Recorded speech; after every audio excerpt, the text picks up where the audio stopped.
Nakuba nga twolekera olukiiko olukulu olw'eggwanga ey'ababaka baagala enkalala z'abakozi ba gavumenti kwe basasulirwa emisaala zeekenneenyezebwe bulungi ate abamu bagamba nti mu byenjigiriza waliyo akakundi k'abantu abamu abakolerayo obuvuyo abeetaagisa okuba nga banoonyezebwako ate mu ngeri ey'enjawulo.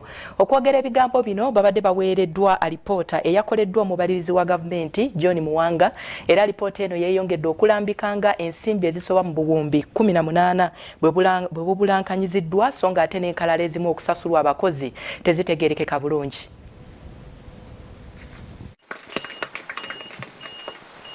Alipoota ekwasibwa akubiza Paalamenti y'eggwanga erisenga abaka Paalamenti bawuniikiridde oluvannyuma lw'okwoleka obuwumbi 18 obadde bulina okuba basomesa nga basasulwa okuba nga ate bwabuzibwawo.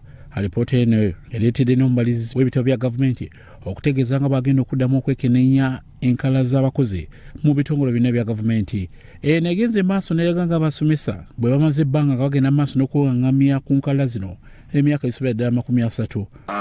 These shortcomings included payments to ineligible teachers who had access to the payroll using forged documents.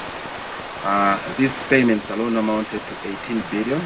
Ekubye bituli mu nkola ya parish model.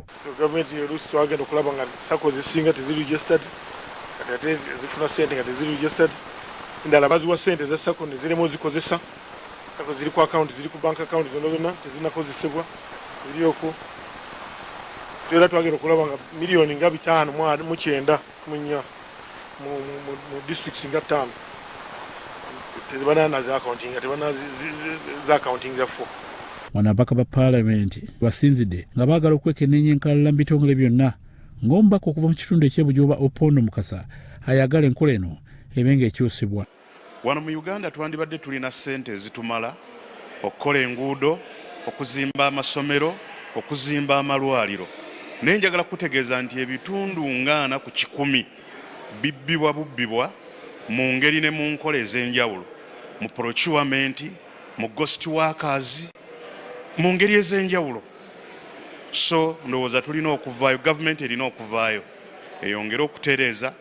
Kyokka y'omubaka w'ekitundu eky'Ebuluuli Ronald Akugizibwe agamba nti kubaana eri minisitule ennyininyini n'olwekyo essira gye balina okulisa okunoonya abantu ki bano abagenda maaso n'okubulankanya ensimbi zino. Nze njagala tusacrificingeko abantu tugambe nti no tukutte abasomesa 6 nga bampewo abakawa ababateeka ku kundi ku payroll aba DEOs human resource officers kiki kye tubakozeeko.